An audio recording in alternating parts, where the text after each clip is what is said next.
Semana que passou agora, eu encerrei esse curso com meus alunos, né? Então, o curso é o mesmo que eu trago para vocês.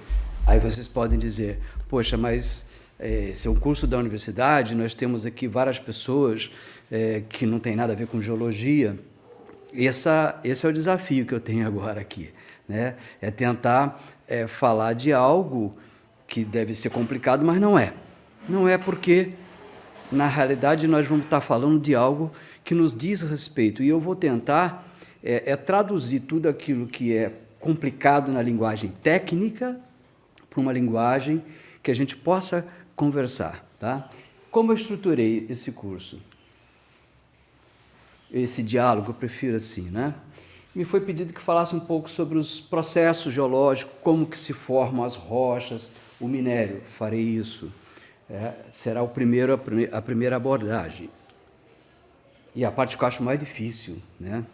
Bom, em seguida, eu quero tratar da questão da mineração, o que é desenvolvimento, o que se entende por desenvolvimento, e o crescimento, porque sempre a economia fala é preciso crescer, crescer, crescer, mas não tem limite o crescimento, né? A gente está acostumado a ver as plantas crescerem, mas elas crescem até um ponto. As crianças crescem até ficar adulto. Enfim, qual é o limite do crescimento na economia? Né? É uma coisa que não tem fim? Né? É preciso a gente entender isso. E os conflitos socioambientais, não é questão só do ambiente, porque o ambiente danificado prejudica a nossa vida, de modo, então, que a gente deve discutir de forma conjunta. E aí eu quero entrar no que eu considero mais importante na nossa conversa hoje, que são os impactos sociais da atividade de mineração, e aí entra uma ideia que é, assim como tem uma licença ambiental, isso tem regras, isso tem lei, todas as empresas precisam de ter a licença ambiental para poder operar. E a licença social, né? Existe lei? Não, não existe. Mas ela é necessária? Sim, ela é necessária. Ela acontece em algum lugar? Sim, acontece em algum lugar. Aí tem um outro conceito, uma outra abordagem que é muito importante. Da mesma maneira, eu trago o exemplo também das questões ambientais. Quando se faz o estudo de impacto ambiental, é preciso que seja feita uma avaliação do impacto ambiental. Será que existe o mesmo para o impacto nas comunidades, o impacto que isso traz para as pessoas? Sim, então a gente vai chamar isso de avaliação do impacto social, né? E existe lei para isso? Também não existe lei para isso ainda. Mas existem mecanismos em que, se tem uma lei que trabalha na questão ambiental e ela pode interromper uma atividade econômica, essa lei ela pode ser usada para a questão social. E assim tem acontecido. Mas, mais do que isso, a gente precisa agora de pensar, olhando para frente, se está faltando tudo isso, a gente precisa que isso aconteça. É essa discussão que a gente precisa fazer a partir dos casos que a gente tem. Por fim, eu queria falar do projeto de fechamento de mina. Parece que, quando eu falo assim, eu estou dizendo que qual é o projeto depois que a mina acabar, né? Na realidade, não é. O projeto de fechamento de mina, como o nome traz, projeto, então tem que ser do começo. Eu tenho que perguntar, né, para o minerador, para a indústria, né, qual é o seu projeto nessa região que você vai se instalar? O que você pretende fazer desde o começo, durante e depois que você for embora? Porque o exemplo que foi trazido aqui do chumbo, veja, eles já foram embora, mas o dano permanece. E o que vai ser feito, então, depois? Então, é preciso que alguém, ao chegar num território, ele tem que dizer, né, o que eu vou fazer para começar, o que eu farei durante e o que será feito depois. Isso tem que estar num projeto. Isso tem custo. Então, é preciso saber quanto custa tudo isso. E durante o processo de mineração é a hora, é o momento onde a empresa tem o maior faturamento, porque ela está produzindo minério, ela está vendendo, então ela está fazendo caixa, né? Depois que ela fecha, ela não tem mais receita, né? A gente vê na própria economia doméstica, se a gente não tomar cuidado, a gente gasta tudo, e quando vai lá na frente precisar, né, já foi, aí não tem como fazer, né? Então, a gente precisa fazer acordos para que tenha um fundo que seja, digamos, mantido ou alimentado naquele momento onde existe receita. E esse fundo, né, esse recurso tem que vir de quem o produz, a empresa. Mas não pode ser ela que vai fazer a gestão dele. Tem que ser aqueles que são atingidos. Sobre isso que a gente vai conversar hoje. Então, aqui é o programa que eu tracei para a gente poder conversar, né? Então, a parte que eu acho mais chata para falar, mas é que eu acho mais interessante, porque eu sou geólogo de formação, né? Eu me formei na Universidade Federal Rural do Rio de Janeiro, trabalhei na indústria durante 5 anos, eu formei em 1980, 81 eu já estava trabalhando, durante 5 anos aproximadamente eu estive na iniciativa privada. Quando voltei para a universidade, aí fiz mestrado, e aí fiz concurso público e fiquei na universidade desde então. Fiz doutorado, né, na Universidade de Campinas, né. Nesse período eu fiquei 9 meses na Austrália fazendo análises, porque o meu trabalho foi muito analítico, muito em laboratório, estudando a mina de ouro. E como eu disse ontem para a irmã, né, a pergunta que eu fazia naquela época, quando eu ainda trabalhava, subindo os morros, eu sempre perguntava, da onde vem esse ouro? Né? Acho que todo mundo faz essa pergunta, né? De onde vem o ouro? Mas eu queria saber a fonte, não para ir lá pegar o pote, mas só para curiosidade mesmo, de onde vem ele, né? E aí eu fiquei 5 anos estudando a química das rochas, datando as rochas, porque eu precisava saber quando saiu, né? Por onde ele andou até chegar onde ele está. Essa foi o meu trabalho quando fiz doutorado, e lá na Austrália eles tinham um equipamento que me permitia fazer análises muito precisas, e fiquei 9 meses lá, e conheci um pouco lá. É um país que tem muita mineração, mas é um país que hoje está à frente de muitos outros nas questões ambientais e sociais. Tá? Tudo bem.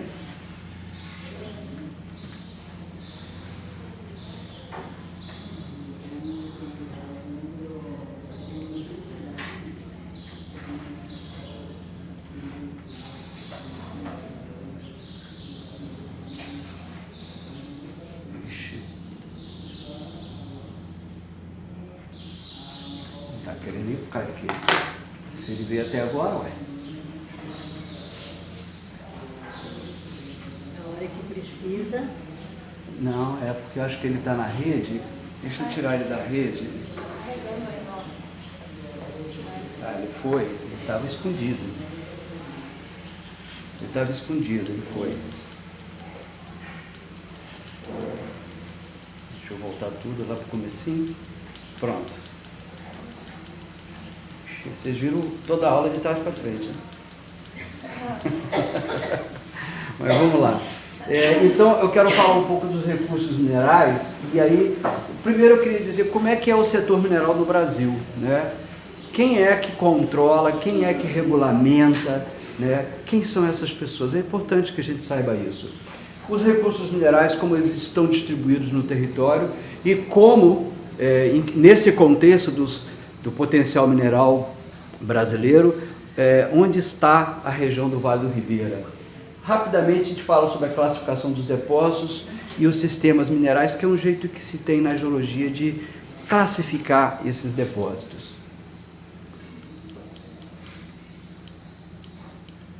Ixi Maria, ele jogou lá para o final outra vez.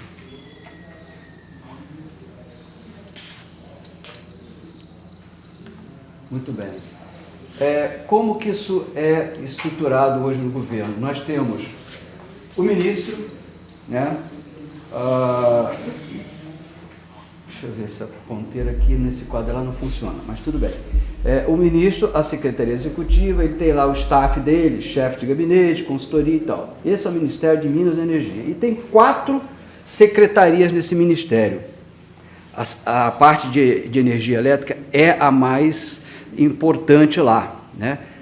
O petróleo não é importante? Mas o petróleo parece que eles andam com pernas próprias, eles têm todo um sistema independente, mas existe a Secretaria do Óleo e Gás e a Secretaria de Geologia, Mineração e Transformação Mineral. E existem as empresas, né, e autarquias, todas elas ligadas diretamente ao ministro, que é a ANEEL, a Agência Nacional de Mineração, que são as autarquias, e a Agência Nacional do Petróleo. As empresas de economia mista, Eletrobras e Petrobras, e no caso da mineração, né, a CPRM, que é a única empresa, e a Agência Nacional de Mineração, que é a autarquia que cuida, né, do controle da mineração no Brasil. Muito bem. A Secretaria, então, de Geologia e Mineração são 4 departamentos. Eu, durante 8 anos, estive dirigindo esse departamento aqui, que é o Desenvolvimento Sustentável na Mineração.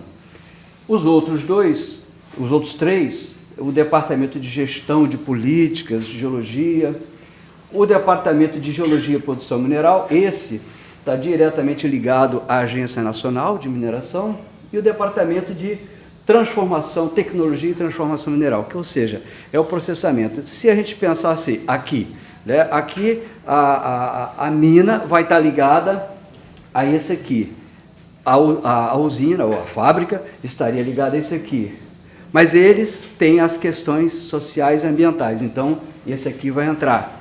E tudo isso tem que ser também trabalhado em termos de legislação, de controle, etc. Então as políticas vão ser aqui. Mas na realidade, na prática, todos os 4 funcionam juntos. Porque as questões, os problemas, eles não são isolados em caixinhas, eles são transversais. De modo que é assim que funciona. E o que tem a ver lá? Qual é o papel, então, do Ministério de Minas e Energia e da Secretaria? Conhecimento geológico, isso é fundamental para que se pense o país, não só para descobrir mina, não. É preciso pensar que é necessário que seja feito também o controle, é necessário que seja feito a gestão territorial, sobretudo.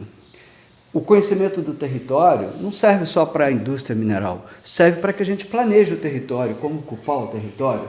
É preciso entender que no território não tem só minério. E se o caso for, então, chegar até o minério, é preciso saber como chegar até o minério, onde chegar, e é preciso também responder a pergunta, né? Em todo lugar que tem minério tem que ter mina? Não, não tem que ter. Porque existem outras vocações, existem outras realidades nos territórios que pode chegar ao ponto de dizer, não, aqui não pode ter mina. Ela vai ter que ser feita em outro lugar, ainda que a gente trabalhe com aquela ideia de que o minério está aqui, não é como na agricultura, que você não pode plantar aqui, mas você pode plantar colar. Se você tem minério aqui, tem que ser ali, né? Mas também, veja bem, a gente não tem ferro no quadrilátero ferrífero, em Carajás, na Bahia, então não tem um só lugar, tem outros lugares, né? Então, é isso. Conhecimento geológico, portanto, cabe à CPRM, que é a Companhia de Pesquisa e Recursos Minerais, que é o nosso serviço geológico do Brasil. Tem uma importância muito grande na gestão do território. Volto a dizer, não é só para descobrir mina. Eles geram mapas, informações que é de conhecimento público. Nós podemos acessar a página da companhia e lá tem todos esses relatórios. Eu vou mostrar um deles que eu baixei aqui para mostrar para vocês. A questão do setor privado, a pesquisa mineral. Aí eu preciso dizer, eu tenho que dizer, pelo tempo que passei por lá e pela vida que eu tenho nesse setor mineral. O Estado, ele está muito mais próximo ao capital do que à população. Essa é uma verdade, é fato. Eu não estou fazendo... não é ideológico, nada disso. É fato. Por quê? Eu lembro quando chegava o empresário, as grandes empresas, né, diga-se de passagem, A audiência com o ministro é muito fácil. Rapidamente eles conseguem um horário. Mas, se uma comunidade, se um representante da sociedade pedir uma audiência com o ministro, vai ser muito difícil. Muito difícil. Ele pode até chegar e dizer, você pode conversar com o coordenador, nem com o diretor. Né? Então, a gente, por essa pequena amostra, a gente vê que o Estado, e isso não é só aqui, isso é no mundo, né? O Estado, ele é a contraface do capital. Ele trabalha sempre em harmonia e entendendo que o capital é o mais importante. E aí vem algo que nós conversávamos mais cedo. O que o legislador diz? O legislador vai dizer o seguinte, né? É o coletivo, primeiro o coletivo, depois o interesse privado. Acontece que em 2017 houve uma mudança no Código de Mineração, onde foi caracterizado que a atividade de mineração é do interesse público. Então, o legislador vai dizer, se é do interesse público, é do coletivo, então ele vai legislar para o capital, porque ele é de interesse público. Percebe que existe toda uma lógica muito perversa contra a qual a gente tem que estar lutando, né? Mas não é inglório e nem é impossível. A gente só precisa entender que é assim, por isso que eu faço essa fala. Uma vez que entendemos que é assim, a gente se prepara para poder enfrentar o bicho. Sabendo da força dele, a gente se prepara, né? Eu não vou lutar, né, contra um monstro com estilingue, né? Muito embora... Eu posso fazer uma colocação? Claro. Já que o senhor falou assim sobre o poder público, né, e o poder do povo, né? Porque eu sou vizinha, meu pai é vizinho com a empresa. Quando eles tiveram que fazer a terceira faixa, tipo assim, meu pai foi obrigado a vender o terreno para eles, o preço que eles quiseram pagar, porque é interesse público, quer dizer, o pai tem que vender porque é um progresso, uma fábrica vem para Adrianópolis, meu pai é obrigado a vender o terreno dele.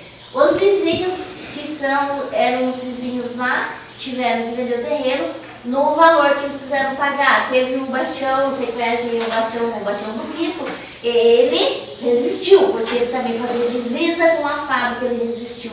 Foi para a justiça, pagaram o preço que eles quiseram para ele, coitado, ele perdeu a causa, o advogado acho que foi comprado, sei lá, perdeu a causa, ele teve que pagar toda a parte do judicial lá, coitado. Pois é, então, isso é fato e isso é uma das mazelas, né? Tem um livro de uma, eu acho que ela é socióloga, belga, se não me engano, né? Ela escreveu um livro que chama-se Expulsões, e nesse livro ela aborda muito a mineração, não apenas, mas ela aborda muito a mineração, e essa é uma característica, né, do capital. Ele chega no local, né, e ele expulsa as pessoas, e faz isso com uma certa, digamos assim, apenas cara de legitimidade, né? A gente sabe, no norte do país, quantas comunidades que praticamente deixaram de existir, porque as empresas, principalmente as grandes empresas, elas vão comprando os terrenos, e aqueles que resistem, né, a vender, eles vão ficando ilhados.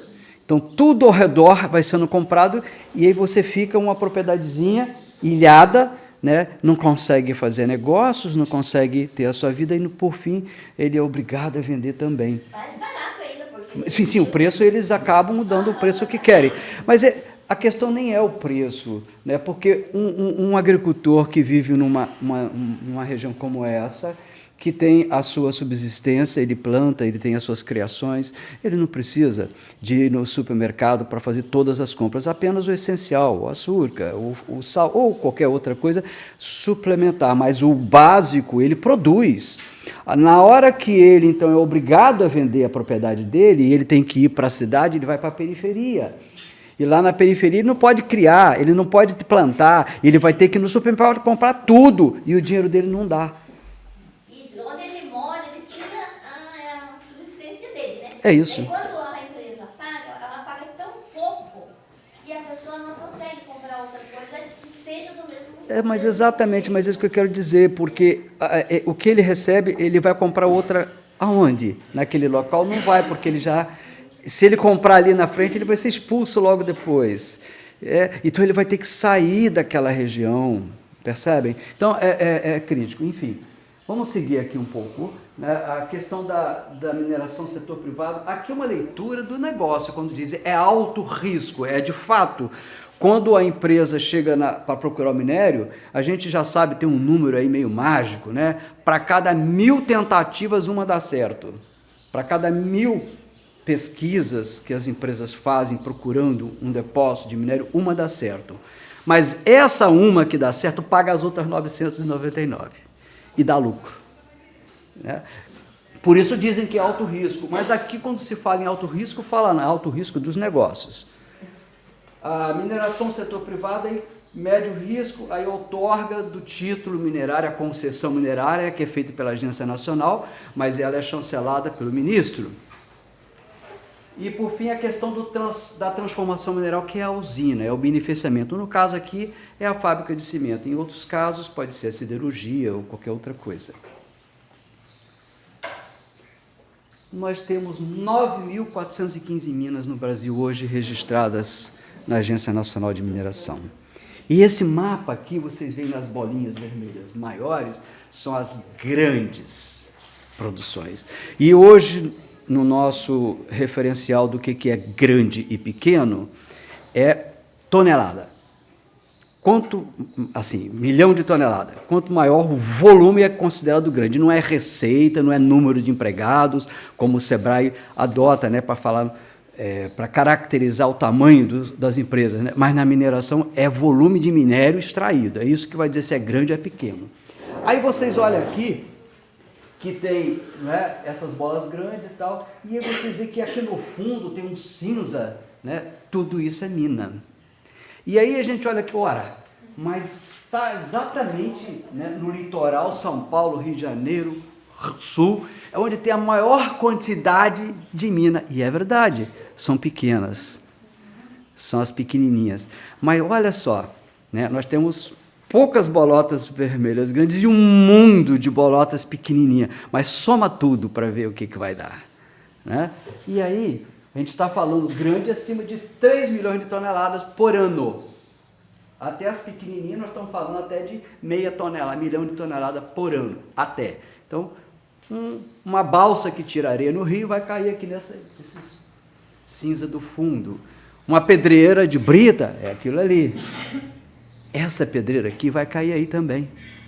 Ela não é considerada grande, ela vai ficar no médio.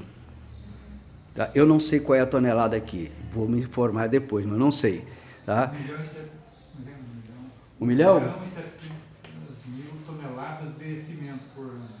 De cimento, não, mas aí é minério, aí é minério, essa caracterização é minério. Mas ela deve estar ficando por aqui, ó. Ela está no meio aí. Ela está aqui, ó, por aqui, tá? Ela está nesse contexto aí. Muito bem. Disso daí, ó, 87% são médios e pequenos. Pequenos, né? 87% é isso aqui, ó, são os pequenininhos. E se você for olhar, né, os garimpeiros estão aqui. Né? Grande mesmo, 2%. 2%. Então, é o que aparece no jornal. A mina de ferro da Vale, lá no Carajás, e não sei o que e tal, é 2%.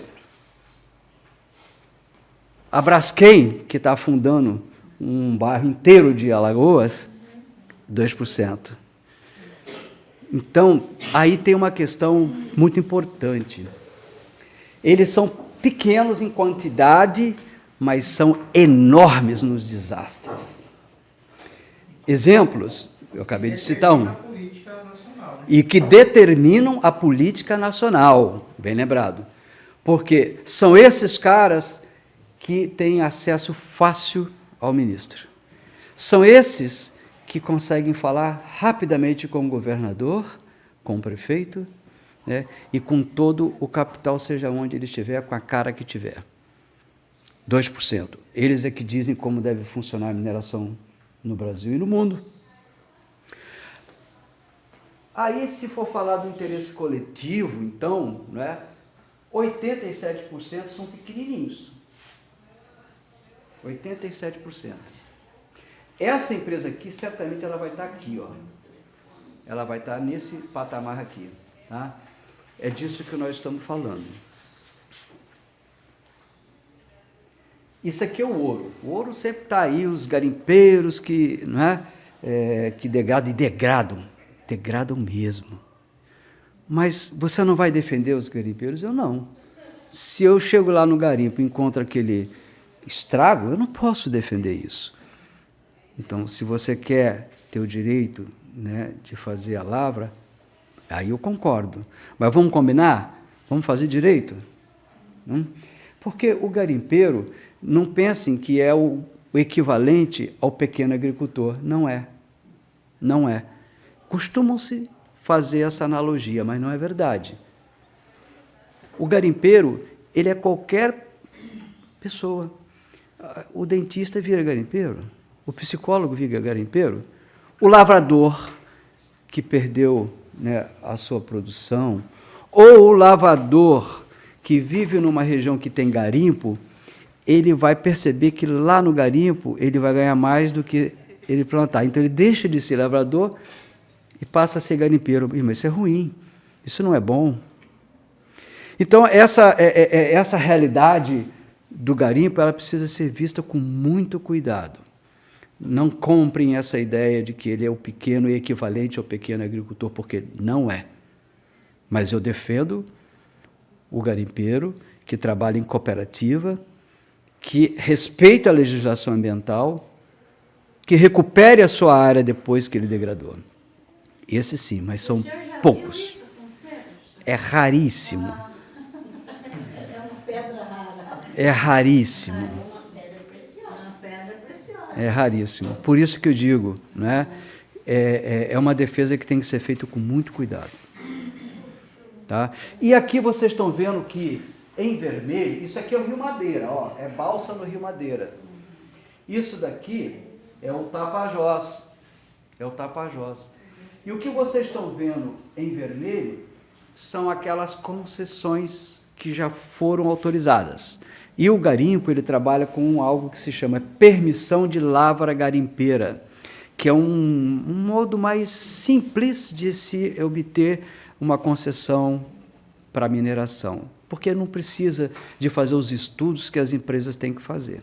Então é mais rápido, mas é mais perigoso. Se não faz os estudos antes, o que ele entrega depois? Aí é que está o problema. E aí a gente vê que nesse momento aqui, em 2014, só tinha autorização esses que estão em vermelho. E esses pontinhos em azul é aquilo que eles pediram para ter autorização. Mas vem cá, vamos combinar. Vocês acham que esses caras que estão no azul ali estavam esperando ficar vermelho para começar a trabalhar? Estava todo mundo trabalhando. Então, nós tínhamos aqui, então, um contingente muito maior de não autorizados funcionando do que aqueles que estavam autorizados funcionando. Essa é a realidade do garimpo. Então, é preciso muito cuidado ao lidar com essa questão. Os recursos minerais no Brasil, tem um mapa aqui, eu respeito muito o trabalho desses dois aqui, o da Ardenne e o Schomerhal. São dois geólogos, esse é um estudo de 2003, mas eu acho ele muito bom. Eu vou passar, né, eu peço permissão a vocês para falar um pouco de geologuês agora. Bom, primeiro que esse é o mapa, né, da América do Sul, e a gente vê que tem um rosado aqui, ó, tá? E uma cor mais clara. O geólogo, ele entende a Terra pintando ela, né? Alguns costumam dizer que é mentira colorida, né? Vai lá, às vezes é mesmo. Mas é assim que a gente vê. A gente reconhece a rocha e pinta ela no mapa com uma cor. E o que esse mapa aqui está mostrando para nós? Está mostrando que essa parte rosada é uma parte que revelam uma história da Terra muito antiga. Vamos pensar numa bacia e jogar alguns pedaços de cortiça nessa bacia, que vocês vão ver que esses pedaços vão ficar boiando. Se você chacoalhar a bacia, elas vão bater uma na outra, né? A Terra é assim, ela é assim.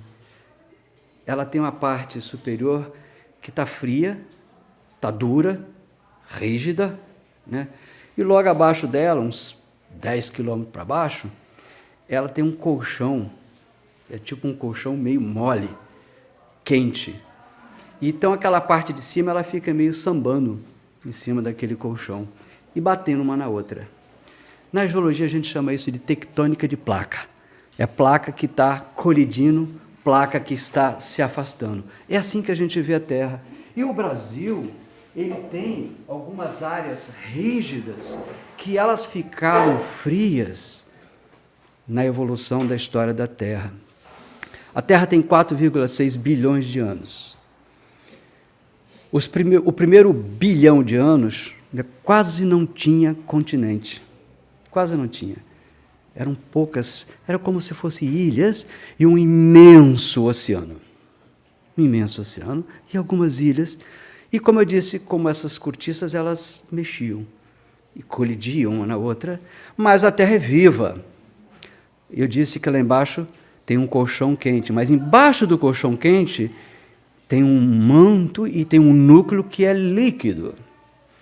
E ele manda material para cima.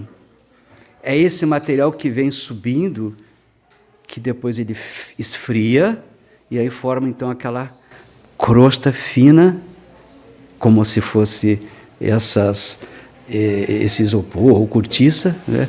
E ela revela uma história com essa idade de 3,5 bilhões de anos. Então, essas partes rosadas são muito antigas. Mas isso tem uma importância muito grande, porque a Terra naquela época, 3,5 bilhões de anos, os materiais que saíam eram diferentes dos mesmos magmas que a gente vê hoje saindo dos vulcões. A composição deles naquela época era diferente. Isso eu digo porque, se eu pegar uma lava que saiu do vulcão com essa idade e pegar uma lava que está saindo do vulcão agora e fazer análise química de uma e de outra, eu vou ver que é diferente. É diferente. Agora imaginem vocês que você tem uma câmara, um bolsão que tem lá, né, um material fundido e ele está o tempo todo, né, saindo dali, né? Os elementos que estão ali vão saindo. Ele esquentou, como numa panela, ele esquentou, vai subindo, né? Então, alguns elementos vão embora, outros ficam. No final de um tempo, o que eu vou ter no fundo desse bolsão? Uma composição diferente daquela que começou. É assim que é a Terra.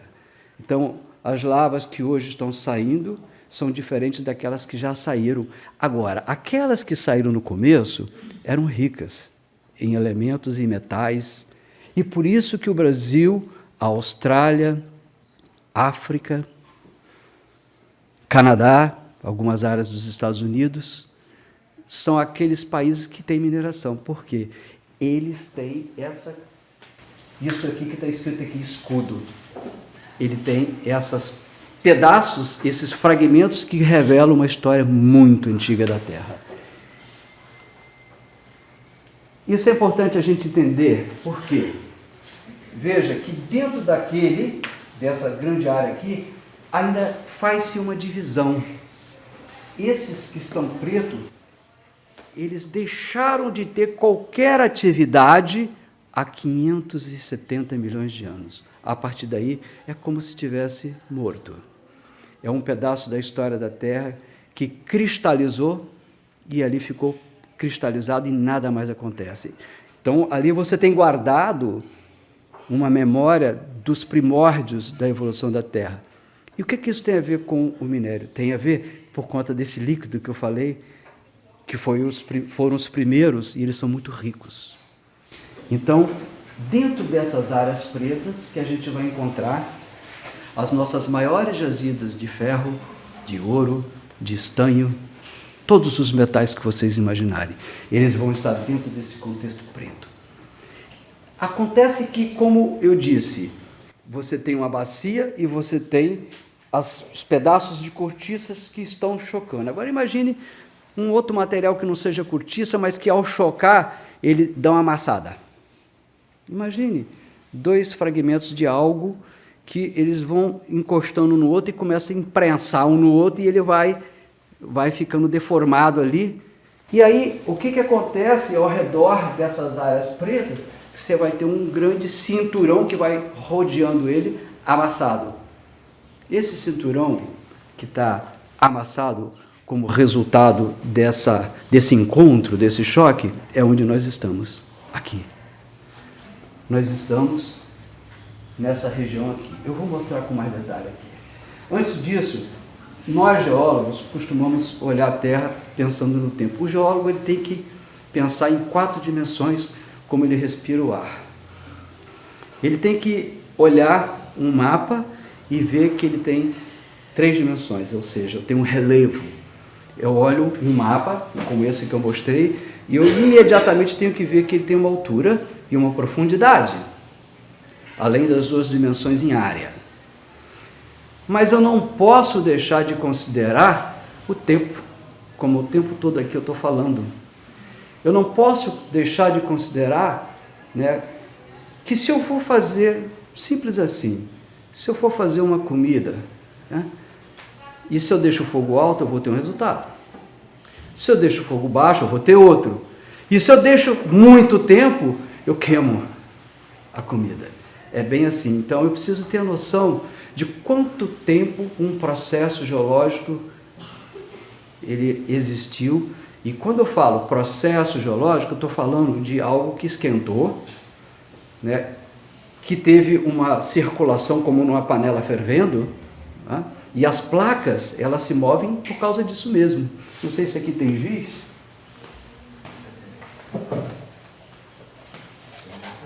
Não tem. Ah, não, tem um pedacinho aqui, ó. Tem um pedacinho aqui atrás. Né? Se eu olhar aqui, ó, se eu desenhar aqui a superfície da Terra, e eu coloco aqui desse lado de cá, América, vamos falar melhor, né? Eu coloco aqui o continente, América do Sul, e aqui do lado de cá, África, tá?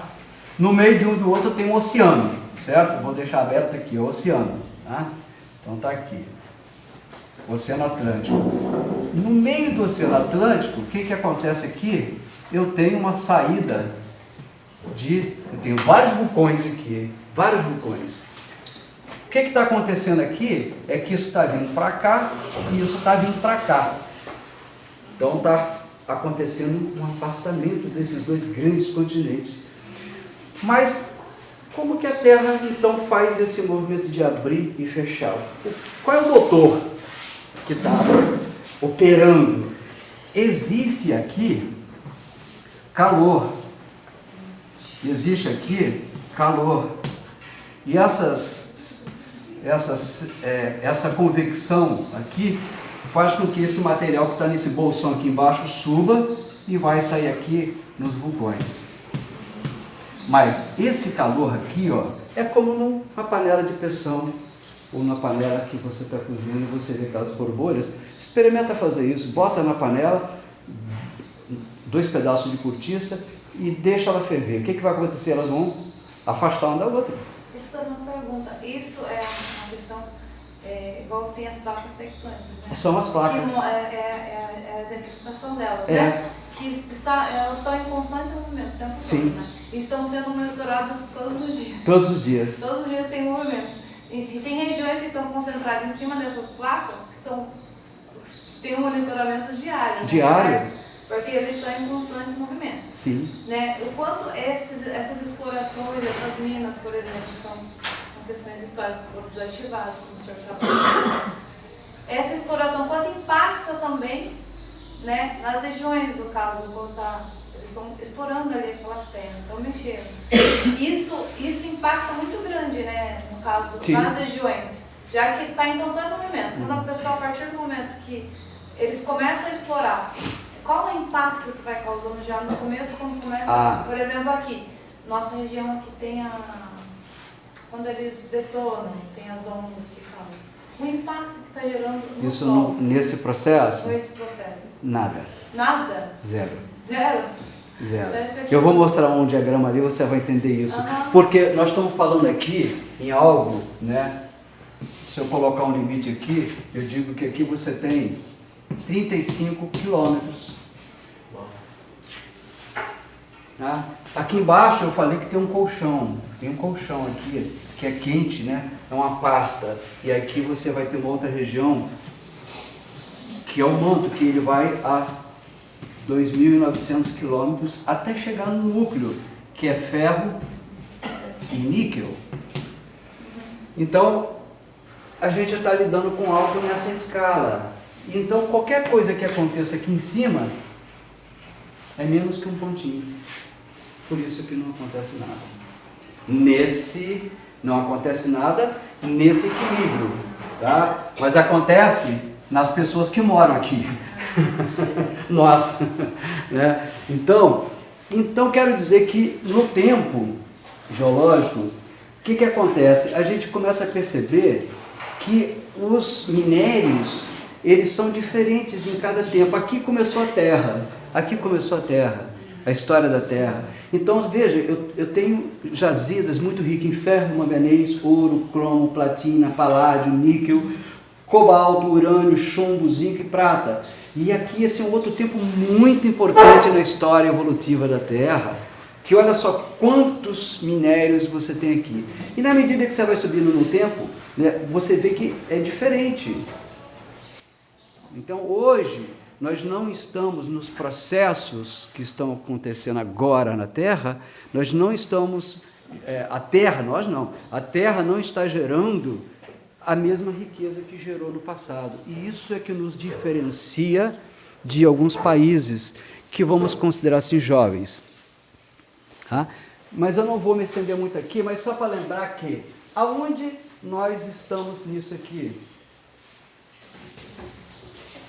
Nós estamos aqui, no tempo geológico, essa região aqui. E eles lá atrás colocaram Peral, vocês conhecem Peral, a mina de Peral. É aqui, no Vale do Ribeira. Tá? E o que tinha lá? Chumbo, zinco, prata, bário, cobre. Eles não botaram, mas tem também ouro. Então, no tempo de geológico, nós estamos aqui 1 bilhão e 600 milhões de anos. Os processos, então, começaram aqui. Então, nesse cenário geológico, com todas essas...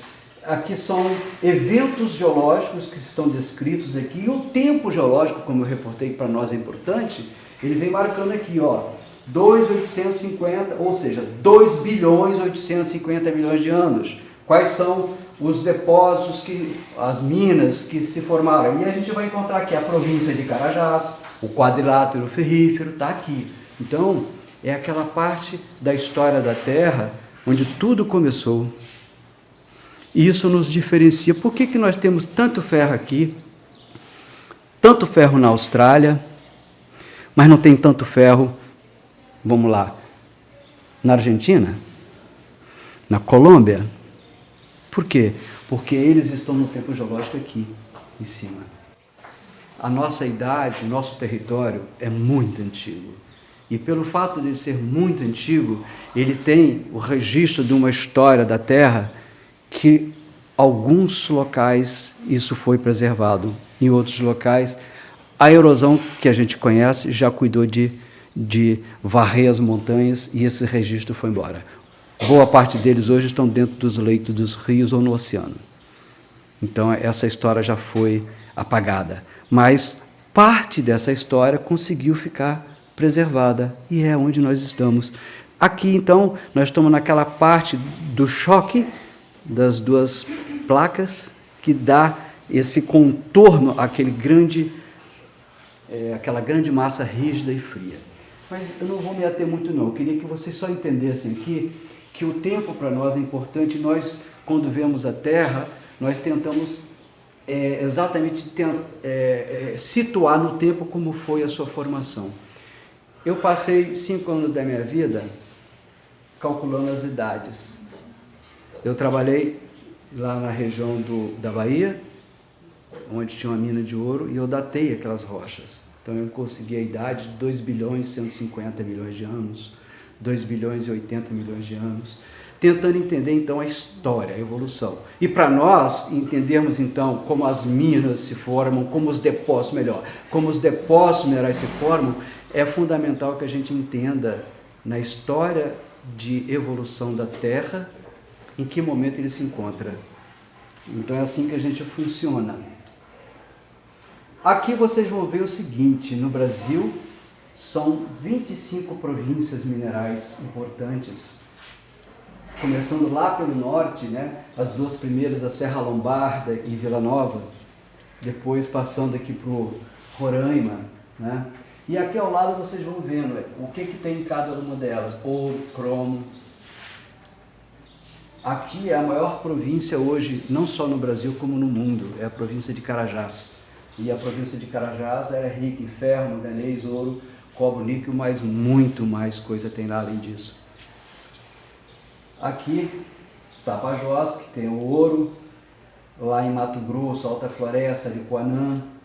Aqui, Rondônia, que é a nossa maior província de estanho, está lá em Rondônia. 8 e 9, Alto Guaporé, também lá para o Mato Grosso. E vamos descendo, Cuiabá, Poconé, e aqui sempre diamante, ouro, diamante. Chega cá no sul, vamos encontrar as ametistas, mas o carvão também. E aqui onde nós estamos, 15, Vale do Ribeira, chumbo, zinco, bário e prata. Aqui está falando dos metais, só deles, né? Tem bário. Mas, além desses aí, porque essa tabela, eles estavam preocupados, foi numa época em que os metais que estavam sendo muito requeridos, e ainda continuam, né? Mas aí eles não colocam, né, os industriais, os minérios industriais, que é o caso do calcário, do mármore, né? E, enfim, o agregado à construção civil, né? Muitos outros, talco, né? Argilas para fazer cerâmica, né? Qual a chance de, por exemplo, tem todas essas indicações dos minerais que tem na nossa região, ferro, valmar, que foi colocado ali, qual a chance de futuramente outras indústrias ter o interesse aqui na nossa região? Ela é grande. De vir explorar, voltar a explorar isso. Ela é grande. E qual o poder para barrar isso? Porque a gente vê Minas Gerais, né? As regiões de Minas Gerais. O quão difícil é para as pessoas lá, para a população, para lutar contra isso, porque Exatamente. eles vão ficando assim, sem saída. É isso que a gente precisa se organizar. Por isso que a gente precisa se organizar. Para dizer não apenas se pode ou não pode, mas também dizer como pode. Essa informação é interessante, eu não fazia ideia.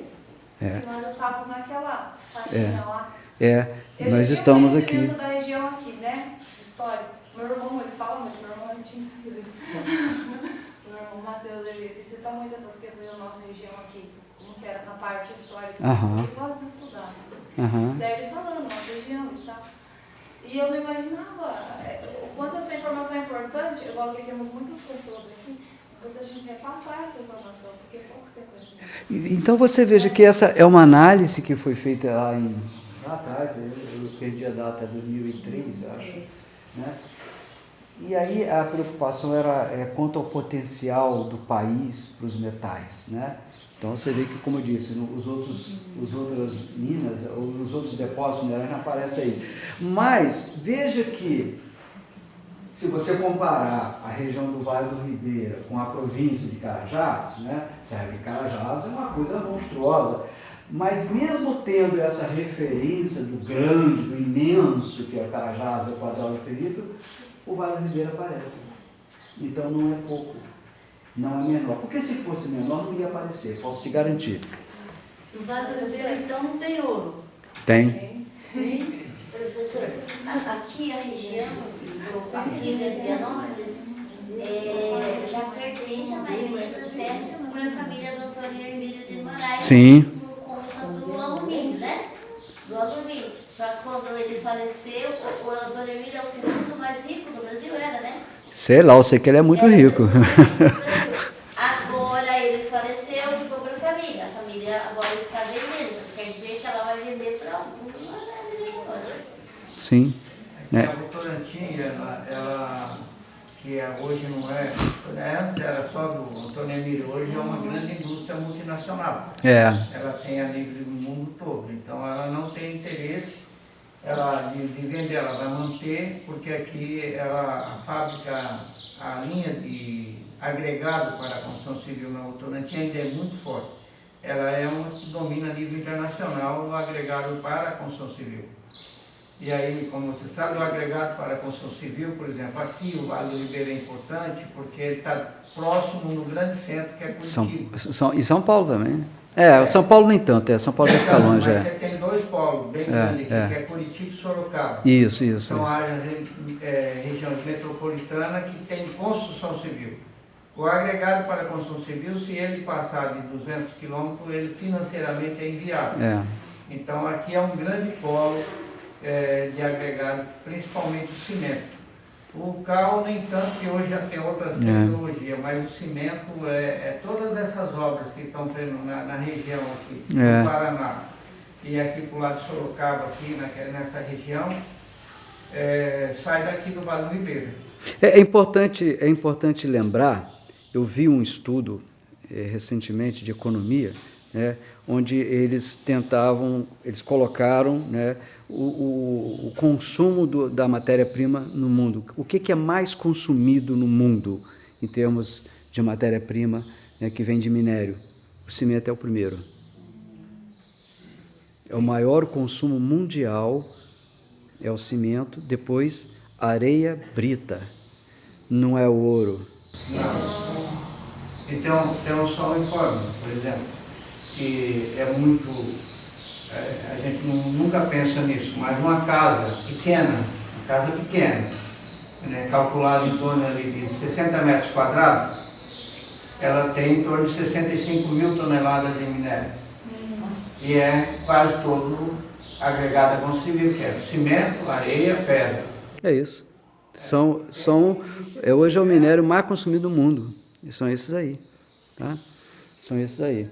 Mas, avançando um pouco mais aqui, então vejo que nós temos várias províncias, e então o Brasil, como a gente vê aí do ponto de vista geológico, é um país que tem uma certa vocação importante para a mineração.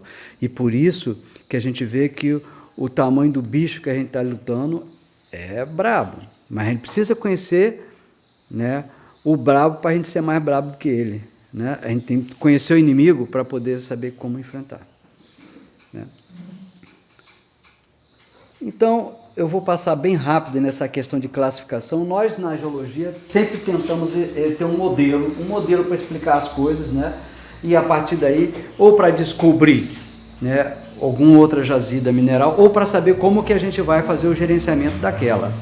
Né? Então, vamos nivelar aqui nosso entendimento do que é minério e o que é um depósito de minério. Tá? É um material sólido, natural, que contém uma mercadoria. Então, olha só, já no conceito, né, a gente já define aquela matéria como uma mercadoria. Então, como o mundo vê, né, o calcário, o mármore, o ouro, é uma mercadoria. E isso tem uma importância muito grande, porque mercadoria você faz negócio. Né? Então você está, na realidade, considerando apenas o ponto de vista econômico, financeiro. Então nós não estamos falando de, de maçã, é uma mercadoria, né? Plantei e tal, produzi e tal. Bom, mas eu tenho uma fábrica que está produzindo qualquer objeto, pense em qualquer um, né? Celular, é uma mercadoria. Né? E o minério também é uma mercadoria como tal. E ele, visto dessa forma, né, aí é que começa a vir o perigo. Porque nós estamos falando, então, de algo que eu quero vender, mas não estou preocupado o que essa venda, o que esse negócio pode produzir no seu entorno. Isso que faz a diferença desse tipo de mercadoria e que a gente não pode pensar na mercadoria simplesmente como a gente entende um objeto qualquer, porque não é um objeto qualquer. E o depósito é uma massa, é uma acumulação dessa mercadoria, né? E aí tem uma questão importante. Agora mesmo estava com meus alunos discutindo sobre o minério de urânio lá em Santa Quitéria. Ora, se um depósito mineral ele é a acumulação de uma... Vamos tirar a palavra mercadoria agora e vamos pensar. Se é a acumulação de algum elemento químico, né? Se o elemento químico tem valor, ele vira mercadoria. Se ele não tem valor, ele continua sendo um elemento químico. Mas o urânio é um elemento químico e é um elemento químico que emite radiação. E radiação causa câncer. Então, se eu tenho um acúmulo de um elemento que causa câncer, então, naturalmente, eu já tenho uma condição que traz dano à saúde, sem fazer nada. Está lá, né, a rocha está ali, quietinha, mas ela está emitindo radiação, então ela está causando um dano.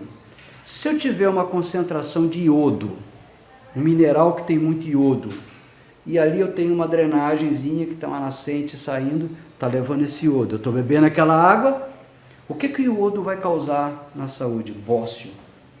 Eu vou ter uma doença. E aí a gente precisa começar a entender, então, o que naturalmente a Terra nos proporciona para bem e para o mal.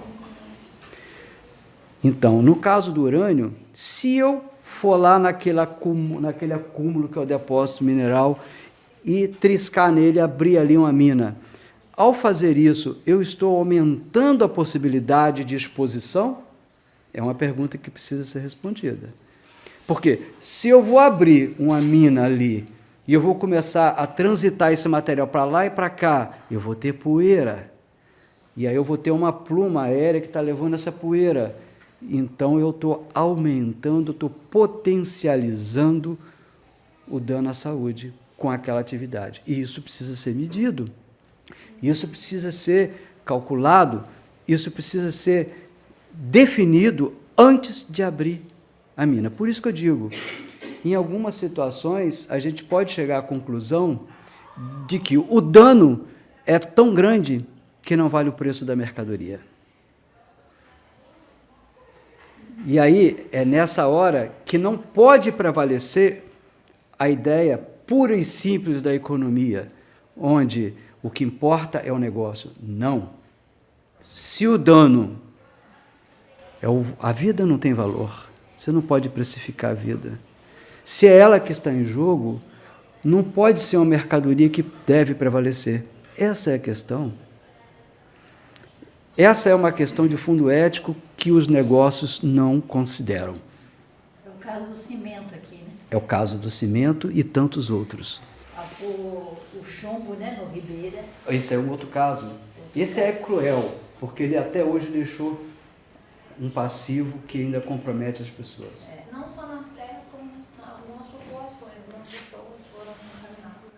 Sim, foi para o Rio. Foi para o Rio. Eu sei que é jusante do Rio Ribeira. Lá para baixo você tem teores altíssimos de chumbo por causa disso aqui.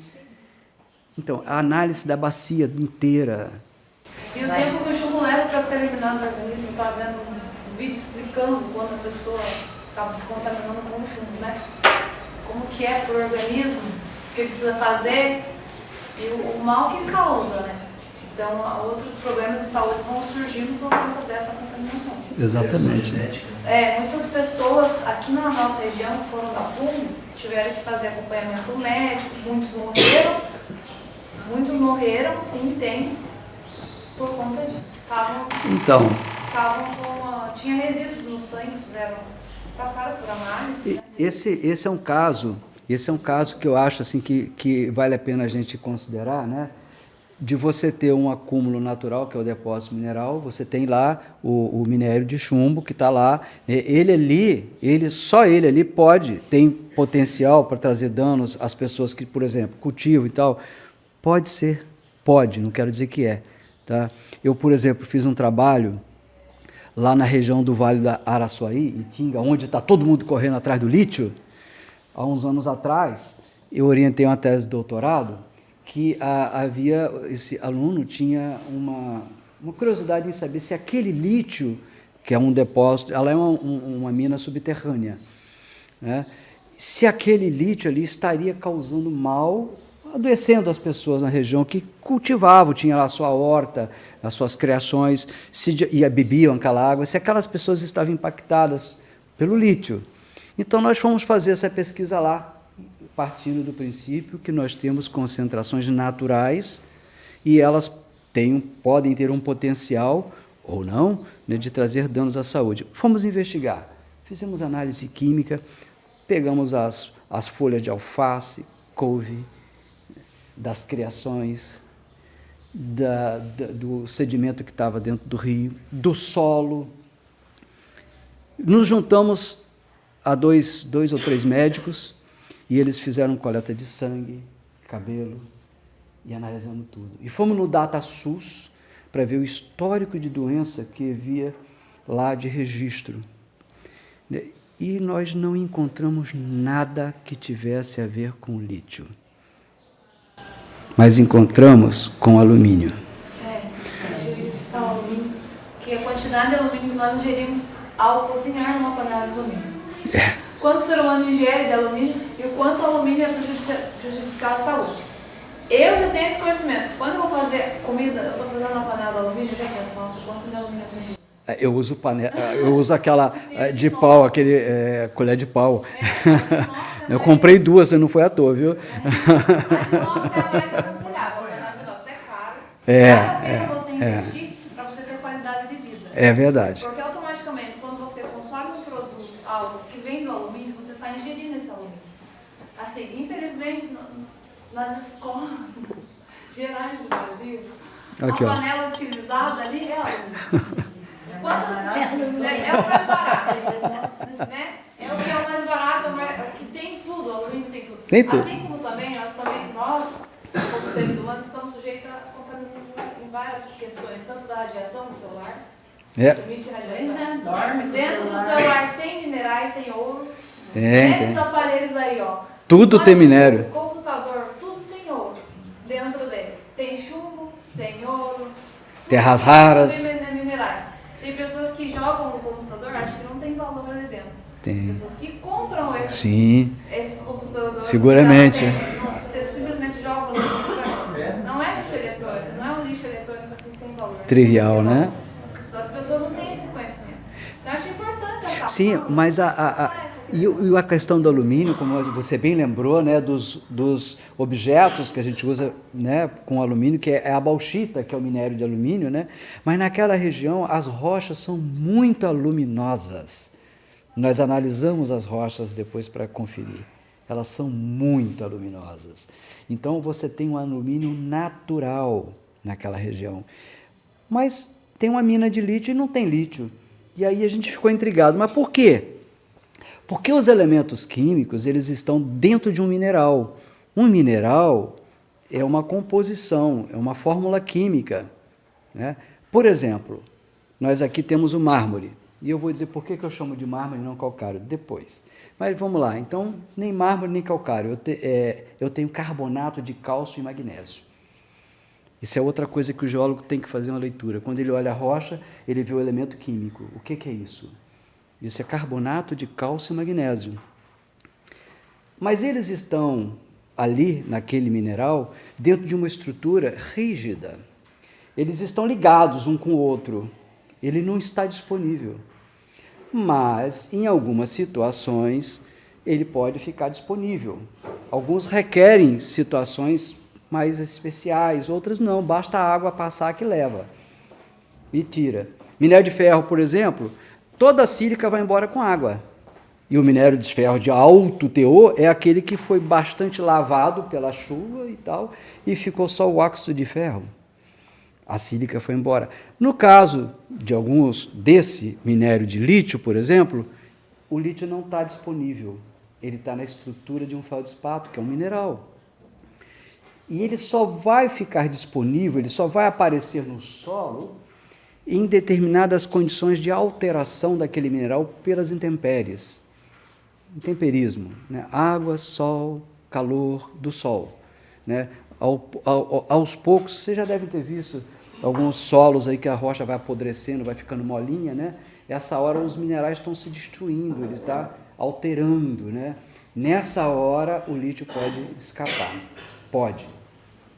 Então, os elementos não estão disponíveis sempre. Então, eles podem, em algumas situações, continuam fazendo parte da estrutura mineralógica e não saem dali. Então, é o caso do lítio lá. Então, não aparecia o lítio. Aí a gente acabou descobrindo, atirou num canto, acertou no outro. Será que é isso, Zé Maria, uma das reuniões que nós fomos com o pessoal da empresa, eles dizem que o minério que eles estavam pensando que tinha ali na primeira mina não era aquilo que eles tinham imaginado. Né? Lembra dessa conversa? E aí eles propuseram então a expansão da área de lava, para ir para o segundo morro, né? Nas análises que eles fizeram lá, seria um minério mais Forte. mais Era um cimento mais forte. O cimento, no caso do cimento, o calcário ou o mármore que tem muito magnésio não presta. O mármore ou o calcário que é utilizado para o cimento, ele tem que ser rico em cálcio. Ele tem que ter quase nada de magnésio. Então, por isso, eles não é qualquer calcário que vai servir para o cimento. Eles têm que procurar aquele que é rico em cálcio e pobre em magnésio. O magnésio não presta para o cimento. Por isso que eles estão misturando com o da Vila Mota, que é o Nilson. Aí é o que tem cálcio, vai para fazer fertilizante e ração. Sim, exato. Porque o carbonato de cálcio, gente, é nobre. Isso é um material nobre.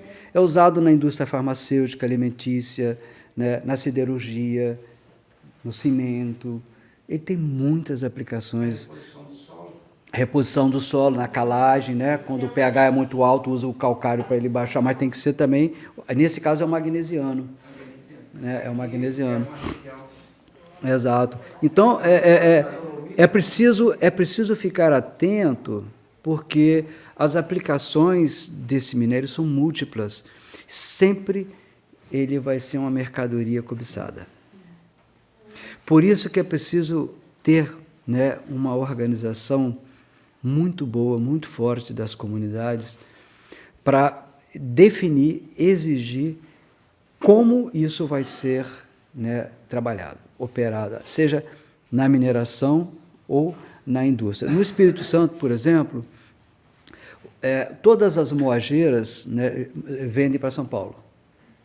Ou vai para Vitória, no caso da siderurgia.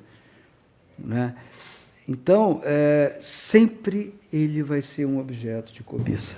Professor, mas esse calcário, né, que sai da Vila Mota, ele sempre tem que ser misturado com esse daqui para dar o fundo certo, é isso? Ele deve ser um calcário assim, mais rico em cálcio. E tanto que essa empresa aqui, ela quis comprar essa outra de calcário, na época o dono pediu 4 milhões. Aí eles não quiseram, agora ele pediu 8 milhões. Isso? Pronto, é isso aí. Podia pedir 10. Muito bem.